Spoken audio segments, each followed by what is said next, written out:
Hello everyone, I welcome you all to the lecture on thermodynamics. Topic is work transfer and heat transfer. Last lecture में lecture 4 में हम work transfer का जो displacement work part है PDV work part उसको cover किए थे। Lecture 5 में वर्क ट्रांसफ़र का जो remaining types of work transfer जो होते हैं, जो रिमेनिंग टाइप बच गए थे वो कवर करेंगे और फिर हीट ट्रांसफ़र कवर करेंगे। तो लास्ट लेक्चर में पीडीवी डिस्प्लेसमेंट वर्क कवर किए, इस लेक्चर में remaining type of work transfer.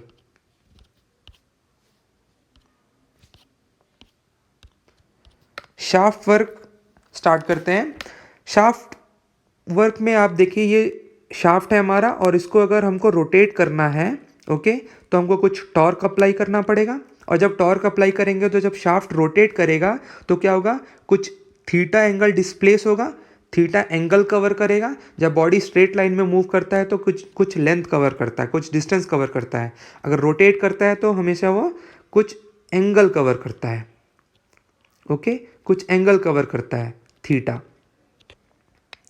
तो जब वो फुल रोटेशन कवर करेगा तो फिर क्या होगा, एक फुल रोटेशन कवर करने के लिए कितना एंगल कवर करता है, 360 डिग्री। और 360 डिग्री रेडियन में क्या होता है, 2 पाई। हम हमेशा यहाँ रेडियन में यूज़ करेंगे, थीटा को रेडियन में यूज़ करेंगे वर्क ट्रांसफ़र में, डिग्री में नहीं ओके। तो अगर देर आर 5 रोटेशंस तो फिर जो एंगल कवर्ड है वो क्या होगा, एंगुलर डिस्प्लेसमेंट जो होगा वो क्या होगा, 5 इंटू 2 पाई ओके। अब ये इसके लिए 5 इंटू 2 पाई रोटेशन के लिए हम क्या कर रहे हैं, टी टॉर्क अप्लाई कर रहे हैं। तो जो वर्क ट्रांसफ़र होगा, कितना वर्क करना पड़ रहा है वो क्या होगा, this torque multiplied by this angular displacement, ये हमारा वर्क होगा। तो अगर कोई स्मॉल डिस्प्लेसमेंट एंगुलर डिस्प्लेसमेंट है डी थीटा, तो जो वर्क ट्रांसफ़र होगा क्या होगा, टॉर्क इनटू डी थीटा। और इनिशियल एंगल से फाइनल एंगल तक इंटीग्रेट किए तो वो दो एंगल के बीच में जो वर्क ट्रांसफ़र करना पड़ा है, this is integration theta 1 to theta 2 T d theta. और अगर मुझे शाफ्ट पावर कैलकुलेट करना है तो क्या है, पावर क्या होता है, वर्क बाय टाइम। तो अगर इस इक्वेशन को मैं टाइम से, that small duration d t से अगर मैं डिवाइड कर दूं तो क्या होगा, d theta by d t. और d theta by d t क्या होता है, एंगुलर वेलोसिटी ओमेगा। तो ये हम मेरा शाफ्ट पावर हो जाएगा। अब ये जो टॉर्क है, टॉर्क अगर प्रॉब्लम में गिवन है तो हम वो वैल्यू डायरेक्ट यूज़ कर सकते हैं, नहीं तो वो ऐसा भी बोल सकते हैं कि एक पुली अटैच है और एक मास भी अटैच है ओके, थ्रू सम थ्रेड, और वो उसको हम लोअर कर रहे हैं with some reference frame okay. और हाइट है अगर z ओके। तो ऐसा हो सकता है कि ये जो एनर्जी, ये जब नीचे जा रहा है ओके, तो जितना एनर्जी इसका डिक्रीज हो रहा है उतना ही एनर्जी शाफ्ट में जा रहा होगा।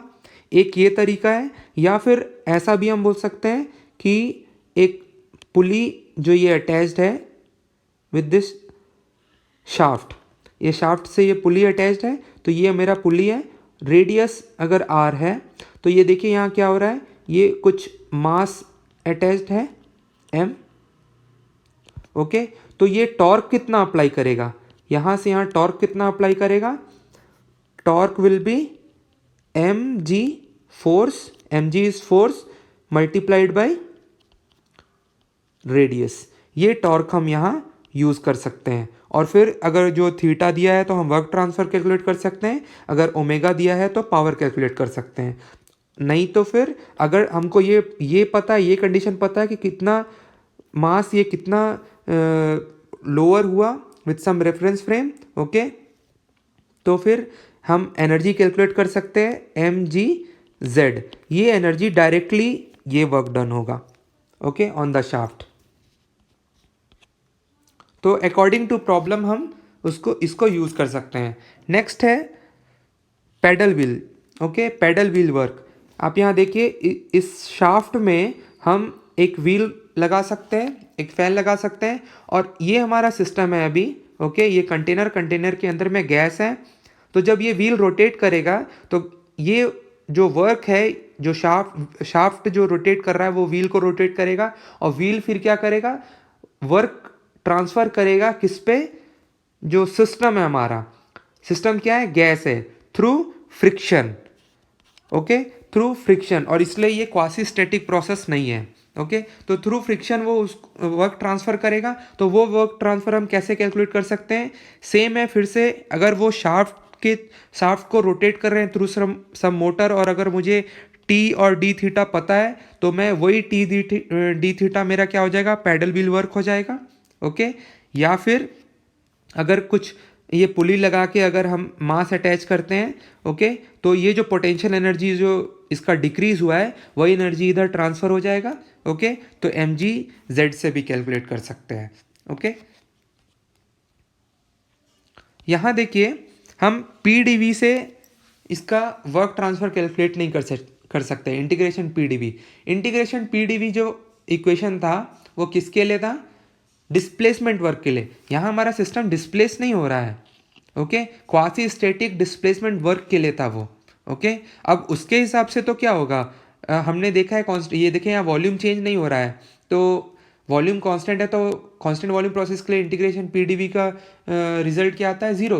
तो वर्क ट्रांसफ़र तो जीरो होना चाहिए। हमारे दिमाग में जनरली ये रहता है कि कांस्टेंट वॉल्यूम है, वर्क ट्रांसफ़र जीरो होना चाहिए, बट यहाँ पैडल वर्क तो हो रहा है ना। तो पैडल वर्क जो होगा वो हम इस इक्वेशन से कैलकुलेट करेंगे। जो इंटीग्रेशन पीडीवी है, जो डिस्प्लेसमेंट वर्क है, नो डाउट वो जीरो होगा, ओके। तो so for this present condition displacement work transfer is zero, but paddle wheel work transfer is this.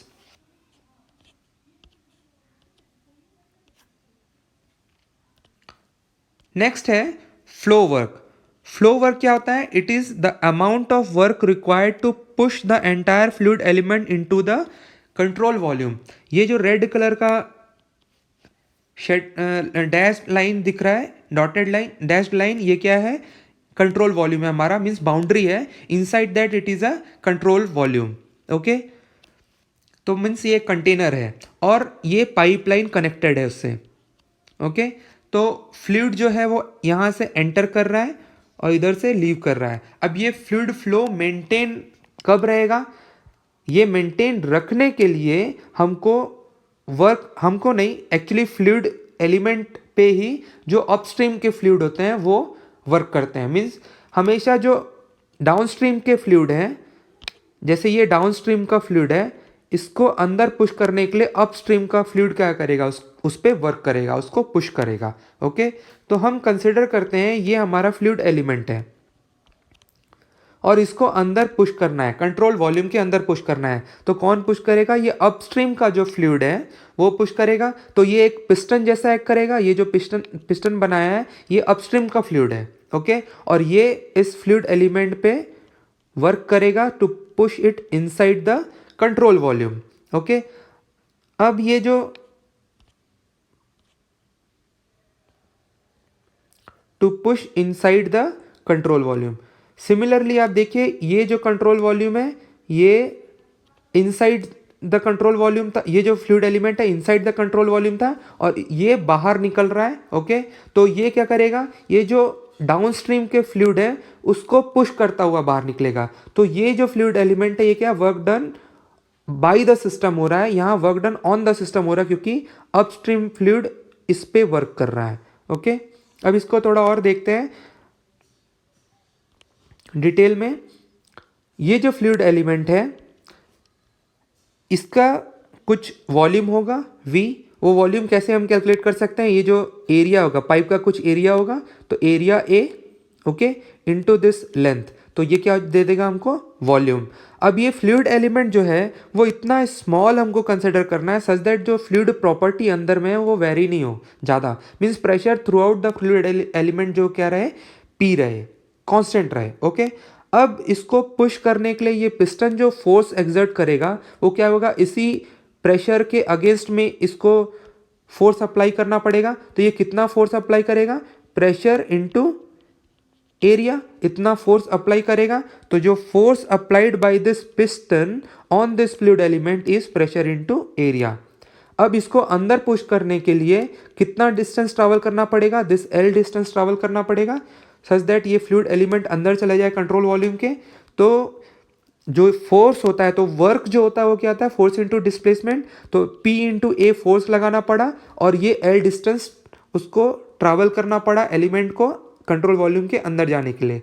तो जो फ्लो वर्क है, इतना अमाउंट ऑफ वर्क करना पड़ा इस फ्लूइड एलिमेंट को अंदर पुश करने के लिए, तो इसलिए इसको बोलते हैं flow work, and that is P into A into L, and A into L is volume, so P into pressure into volume.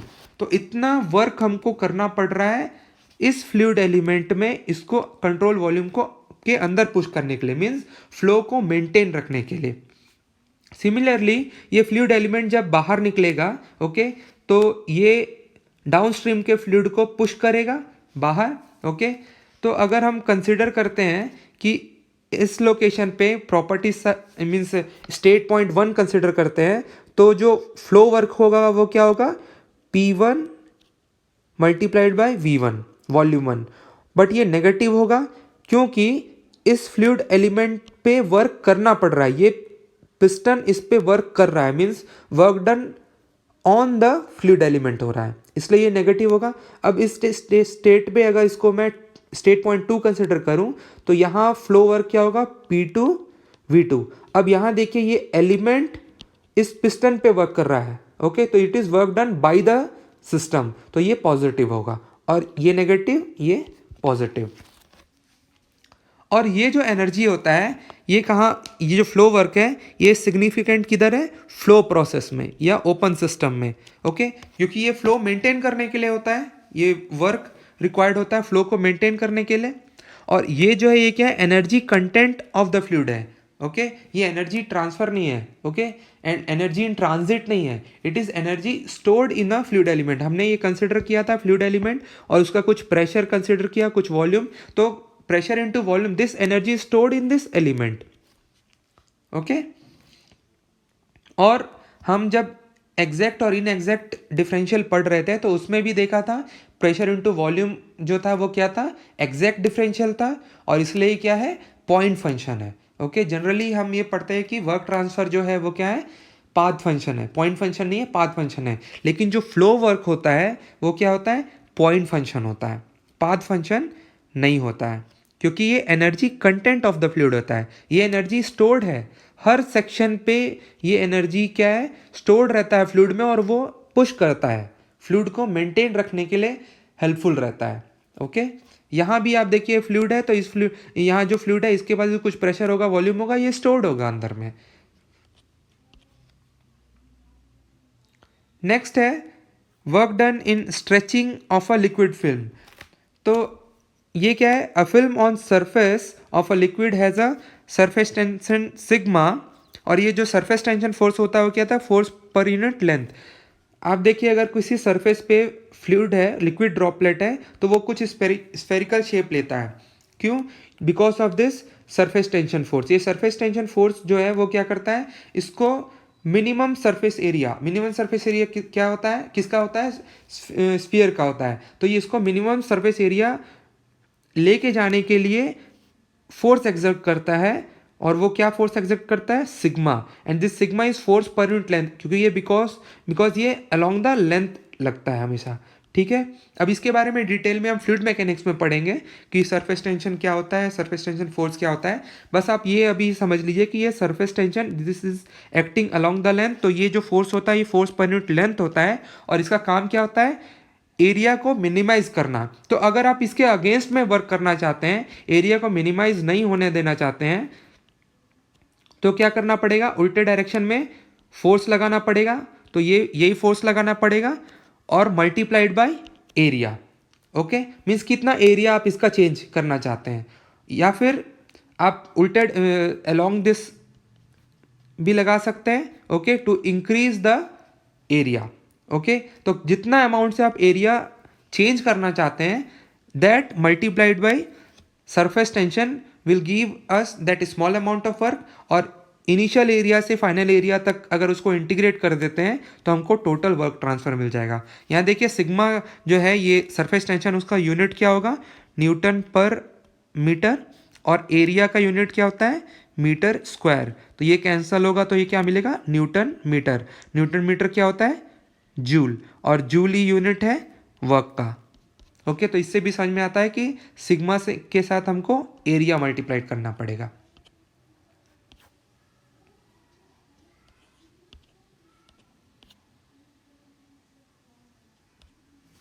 यहाँ देखिए फ्लो वर्क है, तो ये फ्लूइड एलिमेंट अंदर अंदर जा रहा है और ये फ्लूइड एलिमेंट बाहर निकल रहा है। तो यहाँ पास पिस्टन एलिमेंट पे वर्क कर रहा है और यहाँ जो एलिमेंट है वो पिस्टन पे वर्क कर रहा है, इसलिए यहाँ पास नेगेटिव P1 V1 आया था और इधर पॉजिटिव P2 V2 आया था।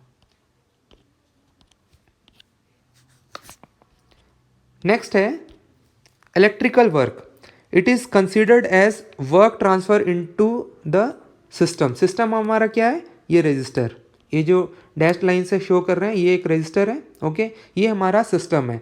तो इसमें जब हम करंट फ्लो करते हैं due to some voltage potential V for some time dt, तो जो वर्क ट्रांसफ़र हो रहा है, ओके, वो क्या होगा, वोल्टेज इनटू करंट, ये क्या होता है, पावर इनटू कितने टाइम के लिए ये करंट फ्लो हुआ, वो जब हम करेंगे तो ये क्या होगा, इनिशियल टाइम से फाइनल टाइम तक इसको इंटीग्रेट करेंगे तो ये हमको टोटल वर्क ट्रांसफ़र देगा इनटू द रजिस्टर।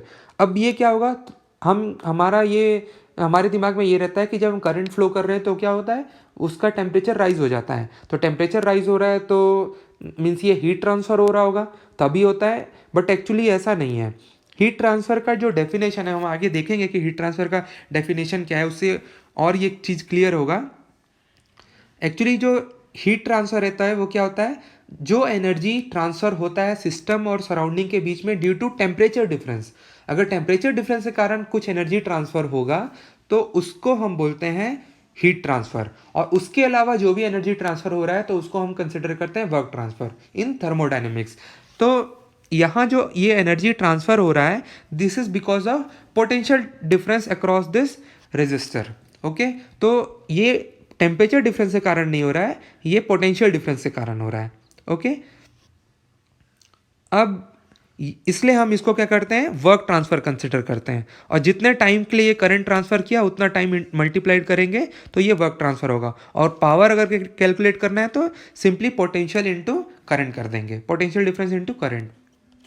तो अभी हम different types of work transfer पढ़ लिए, जिसमें डिस्प्लेसमेंट वर्क था, integration PdV, shaft work, torque into that angular displacement, paddle wheel work, अगर शाफ्ट के थ्रू पैडल रोटेट कर रहे हैं, अगर टॉर्क और एंगल पता है तो हम इससे निकाल सकते हैं। अगर कुछ मास अटैच किया पुली के थ्रू और अगर पोटेंशियल एनर्जी में डिक्रीज हुआ तो हम इससे निकाल सकते हैं। Flow work is pressure into volume. अब pressure into volume flow work था, अगर इसको मैं मास से डिवाइड कर दूं तो volume by this mass is specific volume, तो pressure into small v is specific volume, तो यहाँ स्मॉल v जो है वो क्या है, स्पेसिफिक वॉल्यूम है। Okay, work done in stretching the liquid, ये हमने पढ़ लिया। Sigma means surface tension into area, change in area. Electrical work पढ़ा, that is potential difference multiplied by current for some time duration dt, this current is supplied. अब यहाँ देखिए, जो work is equal to product of an intensive property and change in extensive property. तो P intensive property है और volume extensive property, और इसका change, तो इन दोनों का प्रोडक्ट है, यही वर्क ट्रांसफर है।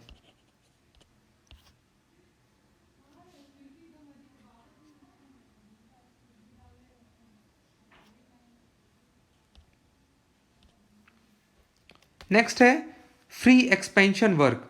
फ्री एक्सपेंशन वर्क क्या होता है, आप यहाँ देखिए एक कंटेनर है, ये कंटेनर है और इस पार्ट में गैस है और ये जो पार्ट है ये वैक्यूम है। ओके, और ये गैस है और ये पार्टीशन है। ओके, अब हम जो गैस पार्ट है इसको सिस्टम कंसिडर करते हैं, और ये जो पार्ट है ये हमारा सराउंडिंग है। ओके, अब हम वर्क कैलकुलेट करना चाहते हैं, work transfer. Okay, in free expansion. तो क्या है फ्री एक्सपेंशन, मतलब यहाँ क्या है, वैक्यूम है। तो अब वो फ्री एक्सपेंशन क्यों हो रहा है वो हम आगे डिटेल में देखते हैं। पहले हम वर्क ट्रांसफर कैलकुलेट करने की कोशिश करते हैं। तो यहाँ देखिए ये मेरा सिस्टम है, और ये क्या होगा, जब ये पार्टीशन रिमूव करेंगे तो ये एक्सपेंड होगा। ओके, इस डायरेक्शन में एक्सपेंड होगा। तो जब एक्सपेंड हो रहा है तो हम इंटीग्रेशन पीडीवी से वर्क कैलकुलेट कर सकते हैं इसका। ओके, बट यहाँ आप देखिए अगर इसको एक्सपेंड करते हैं, अगर पार्टीशन रिमूव करते हैं तो ये सडनली एक्सपेंड हुआ। ओके, और किसी इनिशियल स्टेट से फाइनल स्टेट पे गया। अब इन बिटवीन क्या हुआ हमको पता नहीं, सडन एक्सपेंशन हुआ तो इक्विलिब्रियम पॉइंट नहीं, इक्विलिब्रियम पॉइंट नहीं है तो प्रेशर और वॉल्यूम के बीच में क्या रिलेशन आ रहा है वो हमको पता नहीं, तो हम इसको अभी इंटीग्रेट नहीं कर सकते क्योंकि ये क्वासी स्टैटिक प्रोसेस नहीं है। ओके, तो हमको इक्विलिब्रियम पॉइंट्स चाहिए बीच में। तो उसके लिए हम क्या करते हैं, हम इसको बहुत सारे पार्ट में डिवाइड कर लेते हैं, बहुत सारे पार्टीशंस रखते हैं। किसको, कौन सा पार्ट को, सराउंडिंग जो हमारा वैक्यूम पार्ट है उसको डिवाइड कर लेते हैं। ओके, उसके बाद एक एक करके हम पार्टीशन रिमूव करेंगे। अब देखिए जब हम एक एक करके पार्टीशन रिमूव कर रहे हैं तो ये स्लोली जा रहा है और बहुत सारे इक्विलिब्रियम पॉइंट मिल रहे हैं हमको। अब इक्विलिब्रियम पॉइंट मिल रहे हैं तो अब हमको प्रेशर और वॉल्यूम के बीच में रिलेशन मिलेगा। ओके, तो अब हम इंटीग्रेशन पीडीवी से वर्क ट्रांसफर कर सकते हैं। नाउ ये जो प्रेशर पी होता है, ये हमने देखा है कि ये जो प्रेशर पी जो सिस्टम एक्सर्ट करता है सराउंडिंग पे,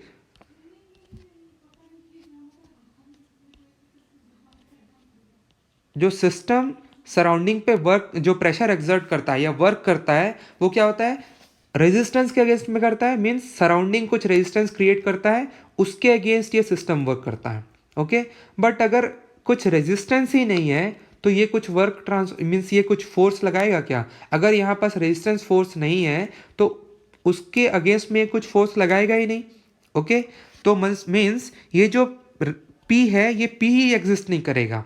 okay, means in free expansion process there is no external resistance to gas from the vacuum।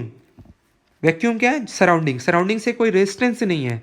जब रेजिस्टेंस नहीं है तो work is done by the system to overcome some resistance, that is vacuum does not offer and vacuum does not offer any resistance, there is no work transfer involved in free expansion because of this।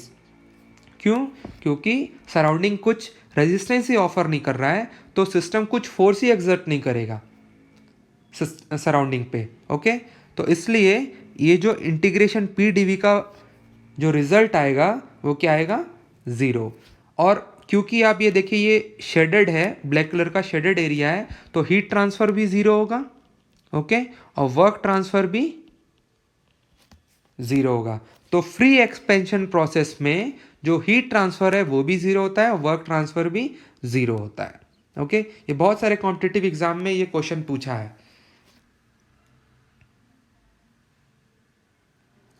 तो हमने बहुत सारे work transfer के बारे में पढ़ लिया। तो जो टोटल वर्क ट्रांसफर होगा वो क्या होगा, summation of all displacement work, shaft work, pedal work, flow work, spring अगर है तो spring work, electrical work. Okay, तो जो भी वर्क इन्वॉल्व है हम वो कंसिडर करेंगे प्रॉब्लम सॉल्व करते समय। ओके, और ये ध्यान रखिए कि इंटीग्रेशन पीडीवी जो है ये क्या है, डिस्प्लेसमेंट वर्क। ये शाफ्ट वर्क के टाइम पे आप यूज़ नहीं कर सकते, पेडल व्हील वर्क के टाइम में यूज़ नहीं कर सकते। Okay, spring work, flow work, electrical work, no, ये क्या है, सिर्फ डिस्प्लेसमेंट वर्क है।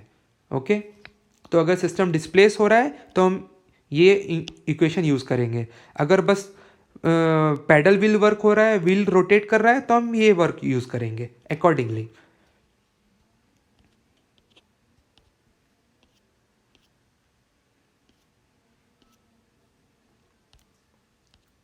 नेक्स्ट है हीट ट्रांसफर। हीट ट्रांसफर का डेफिनेशन क्या है, heat is defined as form of energy that is transferred across the boundary of a system at a given temperature means system कुछ टेम्परेचर पे to another system और surroundings at a lower temperature by virtue of temperature difference between the two system. अगर temperature difference के कारण जो energy transfer हो उसको हम हीट ट्रांसफ़र बोलते हैं। मीन्स अगर एक सिस्टम है हमारा और उसको दो पार्ट में डिवाइड कर लिया, ये सिस्टम 1 हो गया, ये सिस्टम 2 हो गया, इसका टेम्परेचर T1 है, इसका टेम्परेचर T2 है, तो ये जो टेम्परेचर डिफरेंस के कारण जो एनर्जी ट्रांसफ़र होगा उसको हम हीट ट्रांसफ़र बोलते हैं। और अगर कुछ एनर्जी जो टेम्परेचर डिफरेंस के कारण नहीं हो रहा है, ओके, तो वो हमारा वर्क ट्रांसफ़र है। सिमिलरली अगर सराउंडिंग है, ओके, तो सराउंडिंग अगर T0 टेम्परेचर पे है तो ये सिस्टम अगर सराउंडिंग को कुछ एनर्जी ट्रांसफ़र कर रहा है ड्यू टू टेम्परेचर डिफरेंस, तो वो क्या होगा, हीट ट्रांसफ़र होगा, अदरवाइज वो वर्क ट्रांसफ़र होगा। नेक्स्ट पॉइंट है, heat is not that is inevitably causes temperature rise. ऐसा नहीं है कि अगर टेम्परेचर मीन्स जो हीट सप्लाई कर रहे हैं तो उससे टेम्परेचर राइज ही हो जाएगा सिस्टम का। ओके, फेस चेंज के टाइम पे क्या होता है, टेम्परेचर चेंज नहीं होता। मीन्स अगर आइस है 0 डिग्री सेंटीग्रेड पे और सराउंडिंग है मेरा सम 20 डिग्री सेंटीग्रेड पे, ओके, अब ये हीट सप्लाई होगा क्योंकि टेम्परेचर डिफरेंस है, और मैं हीट सप्लाई किया और वो लेटेंट हीट सप्लाई हुआ। ओके, लेटेंट हीट क्या होता है वो हम देखते हैं आगे। लेटेंट हीट एक्चुअली होता है उसका फेस चेंज करता है। तो क्या होगा, ये 0 डिग्री आइस से 0 डिग्री वाटर बन जाएगा। तो टेम्परेचर चेंज नहीं हुआ इसका, लेकिन हीट सप्लाई हुआ।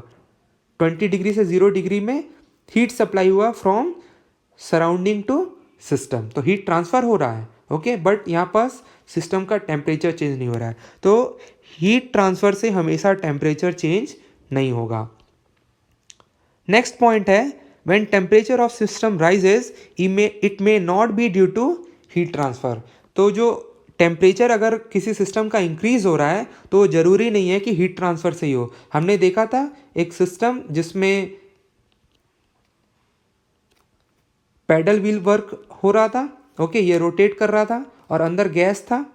ओके, तो ये जब रोटेट करेगा तो क्या होगा, फ्रिक्शन के कारण कुछ हीट जनरेट होगा। ये पैडल मीन्स व्हील और एयर के बीच में जो फ्रिक्शन हो उसके कारण कुछ हीट जनरेट होगा, और जो भी एनर्जी ट्रांसफ़र होगा वो सब किस में चला जाएगा, गैस में चला जाएगा, और उसका टेम्परेचर इंक्रीज हो जाएगा।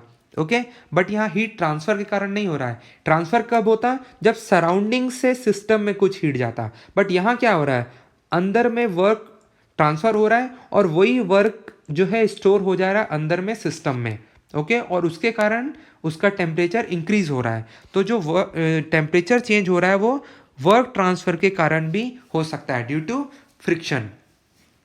तो हीट ट्रांसफ़र के कारण ही हमेशा जो है वो टेम्परेचर राइज नहीं होगा। सिमिलरली अगर कुछ पाइप में फ्लूइड फ्लो हो रहा है तो फ्रिक्शन के कारण हीट जनरेट होगा और वो हीट सिस्टम में फ्लूइड में जा सकता है और उसका टेम्परेचर राइज हो रहा है। बट यहाँ हीट ट्रांसफ़र नहीं हो रहा है। ओके, ट्रांसफ़र कब होता है, सराउंडिंग से अगर हीट सिस्टम में आए उसको ट्रांसफ़र बोलते हैं। ओके, नेक्स्ट है adiabatic wall. Adiabatic wall means जो हीट ट्रांसफ़र अलाउ ना करे। ओके, डायाथर्मिक वॉल जो हीट ट्रांसफ़र को अलाउ करे। स्पेसिफिक हीट, ये क्या होता है, it is amount of heat required to raise the temperature of unit mass of substance by 1 kelvin और 1 डिग्री सेंटीग्रेड। मीन्स कोई भी सब्सटेंस जिसका मास m है इसका टेम्परेचर 1 केल्विन और 1 डिग्री सेंटीग्रेड से अगर राइज करना है या इसके टेम्परेचर में चेंज लाना है 1 केल्विन का या 1 डिग्री सेंटीग्रेड का, तो कितना अमाउंट ऑफ हीट आपको सप्लाई करना पड़ेगा या फिर कितना अमाउंट ऑफ हीट निकालना पड़ेगा। ओके, वो है स्पेसिफिक हीट। तो इसका यूनिट जो है वो क्या है, it is per unit mass, इसलिए यहाँ देखिए पर केजी है, जूल पर केजी पर केल्विन। ओके, जो नेक्स्ट है वो क्या है, हीट कैपेसिटी। हीट कैपेसिटी क्या होता है, प्रोडक्ट ऑफ मास और स्पेसिफिक हीट। ओके, तो जो इसको डिनोट करते हैं कैपिटल सी से, ये क्या होता है, product of mass and specific heat. तो यहाँ जब मास से मल्टीप्लाई कर रहे हैं तो ये पर केजी हट जाएगा, तो क्या बचेगा, जूल पर केल्विन। तो इसका यूनिट है जूल पर केल्विन।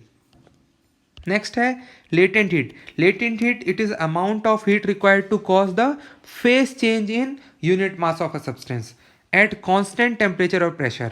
Okay, मीन्स वो हीट जिससे फेस चेंज हो, टेम्परेचर चेंज नहीं हो. मीन्स अगर मेरे पास -10 डिग्री सेंटीग्रेड पे आइस है, ओके, और इसको 10 डिग्री सेंटीग्रेड वाटर बनाना है मुझे, तो जब मैं इस पर हीट सप्लाई करूँगा तो पहले क्या होगा, सेंसिबल हीट सप्लाई करूँगा, तो ये किस में कन्वर्ट होगा, 0 डिग्री आइस पे जाएगा. ये क्या है, sensible heat.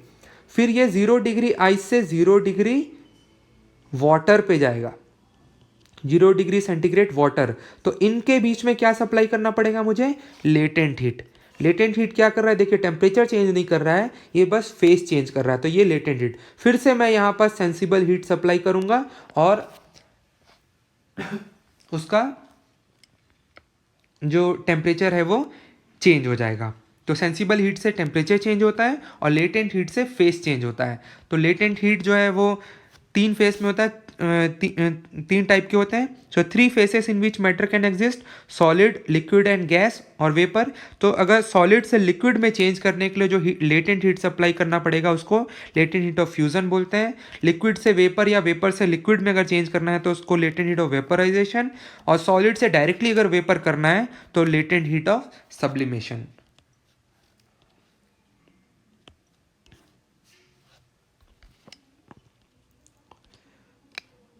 Now, after means knowing about heat transfer and work transfer, तो फाइनली कुछ कंक्लूजन्स या कुछ पॉइंट्स है जो हमको याद रखने चाहिए हीट और वर्क ट्रांसफ़र के बारे में, वो हम देखते हैं.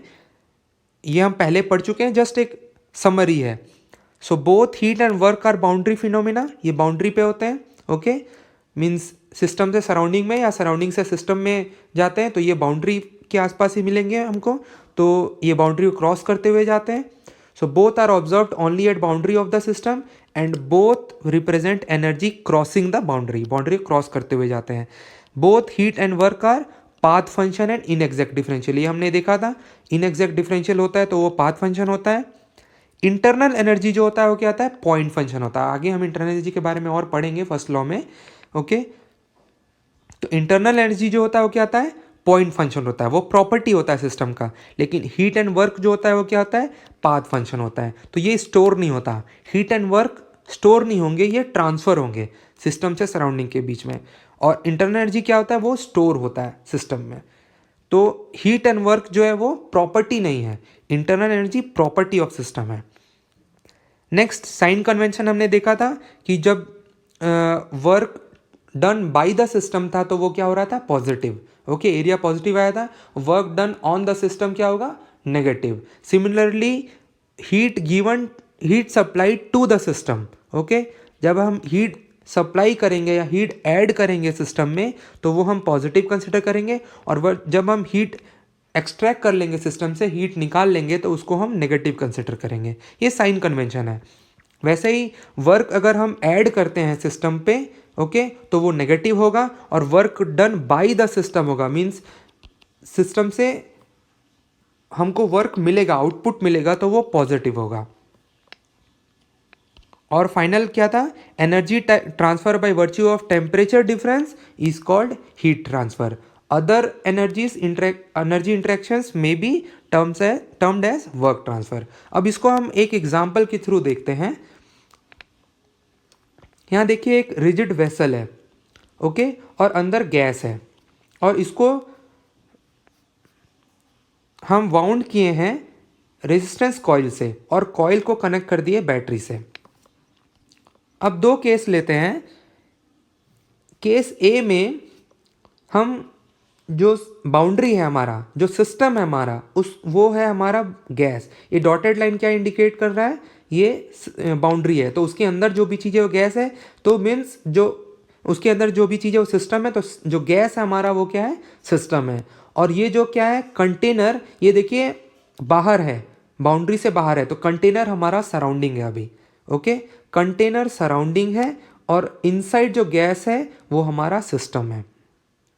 ओके, अब जब मैं करंट फ्लो करूँगा तो क्या होगा, ये करंट ये रेजिस्टेंस में जाएगा, और ये इस कंटेनर को, मीन्स ये जो रिजिड वेसल है उसको हीटअप कर देगा, उसका टेम्परेचर इंक्रीज कर देगा, और फिर उसके बाद ये जो जब इसका टेम्परेचर बढ़ जाएगा तो वो हीट सप्लाई करेगा किसको, गैस को, तो एनर्जी का ट्रांसफ़र होगा। अब ये एनर्जी का ट्रांसफ़र क्यों हो रहा है, टेम्परेचर डिफरेंस के कारण, क्योंकि वेसल का टेम्परेचर ज़्यादा है और वेसल अभी क्या है, सराउंडिंग है मेरा। ओके, तो सराउंडिंग से सिस्टम में हीट जा रहा है ड्यू टू, एनर्जी जा रहा है ड्यू टू टेम्परेचर डिफरेंस, तो ये क्या हो जाएगा, हीट ट्रांसफ़र। तो केस ए में ये क्या हो जाएगा, हीट ट्रांसफ़र। नेक्स्ट केस देखते हैं, केस बी। अब मैं गैस और वेसल दोनों को कंबाइंड सिस्टम मानता हूं, तो ये देखिए आप जो सिस्टम बाउंड्री है वो आउटसाइड है, मींस इसके अंदर में वेसल और गैस दोनों है, तो दोनों ही मेरे सिस्टम है। अब जब मैं करंट सप्लाई करता हूं तो क्या होगा, फिर से ये वेसल का टेम्परेचर राइज होगा और हीट जाएगा गैस में। ओके, बट अभी मेरा जो सिस्टम है वो क्या है, वेसल और गैस दोनों ही है। ओके, तो सिस्टम ही सिस्टम को एनर्जी ट्रांसफर कर रहा है। Okay, with in the system he energy transfer हो रहा है, ड्यू टू टेम्परेचर डिफरेंस हो रहा है, लेकिन विद इन द सिस्टम हो रहा है। ओके, तो ये अभी हीट ट्रांसफर नहीं हो रहा है, with in the system heat transfer हो रहा है, बट क्या सराउंडिंग में क्या ये वेसल आ रहा है, नहीं, सराउंडिंग में मेरा क्या आ रहा है, ये वायर आ रहा है, बैटरी आ रहा है, वायर आ रहा है। ओके, अब जो क्रॉस कर रहा है, इस बाउंड्री को क्रॉस कर रहा है, वो क्या क्रॉस कर रहा है, ये करंट क्रॉस कर रहा है। करंट के कारण जो एनर्जी ट्रांसफर हो रहा है वो क्रॉस कर रहा है, और करंट किसके कारण क्रॉस हो रहा है, ये पोटेंशियल डिफरेंस के कारण, इन दो वायर के बीच में पोटेंशियल डिफरेंस के कारण करंट फ्लो हो रहा है। तो जो एनर्जी ट्रांसफर हो रहा है वो पोटेंशियल डिफरेंस कारण हो रहा है। ओके, टेम्परेचर डिफरेंस कारण नहीं हो रहा है, और वो एनर्जी वेसल में जा रहा है, फिर गैस में जा रहा है। तो सराउंडिंग से सिस्टम में जो एनर्जी जा रहा है वो पोटेंशियल डिफरेंस के कारण जा रहा है, टेम्परेचर डिफरेंस के कारण नहीं जा रहा है। तो ये क्या होगा, वर्क ट्रांसफर, ये मेरा हीट ट्रांसफर नहीं होगा। तो यहाँ आप देखिए, जब हम कंसिडर करते हैं उसके अकॉर्डिंगली हमारा जो वर्क ट्रांसफ़र और हीट ट्रांसफ़र का जो कंसिडरेशन है वो चेंज हो जाता है। ये बहुत हेल्पफुल है एंट्रोपी चेंज कैलकुलेट करने के लिए। ओके, और प्रॉब्लम में इसलिए हमको ध्यान से पढ़ना चाहिए कि प्रॉब्लम में किस चीज़ को वो सिस्टम कंसिडर करने बोल रहा है, या किस चीज़ का प्रॉपर्टी चेंज कैलकुलेट करने के लिए बोल रहा है, उसको हम सिस्टम कंसिडर करते हैं उस समय पे। अब ये समझने के बाद हम जो रेजिस्टेंस का जो वर्क ट्रांसफ़र था,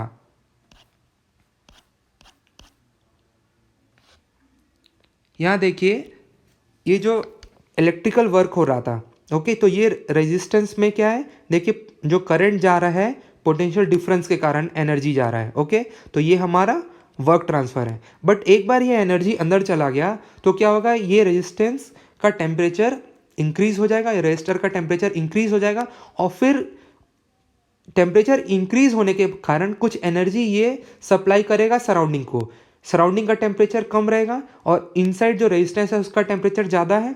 तो जब ये एनर्जी सप्लाई करेगा सराउंडिंग को, तो क्या एनर्जी सप्लाई करेगा, हीट ट्रांसफ़र करेगा, ये हीट सप्लाई करेगा। क्यों, क्योंकि ये जो एनर्जी ट्रांसफ़र हो रहा है ये टेम्परेचर डिफरेंस के कारण हो रहा है। तो आप देखिए इस सेम प्रॉब्लम में जब करंट फ्लो हो रहा था तो जो एनर्जी ट्रांसफर हो रहा था उसको हम वर्क ट्रांसफर किए, लेकिन जब एनर्जी ट्रांसफर हो रहा है ड्यू टू टेम्परेचर डिफरेंस, तो ये क्या हो गया, हीट ट्रांसफर। तो यहाँ भी ये एंट्रोपी चेंज इसका कैलकुलेट करने के लिए बहुत हेल्पफुल होता है।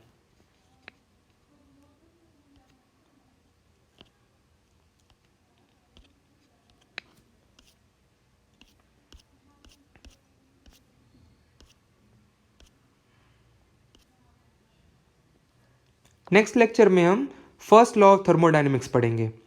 Thank you.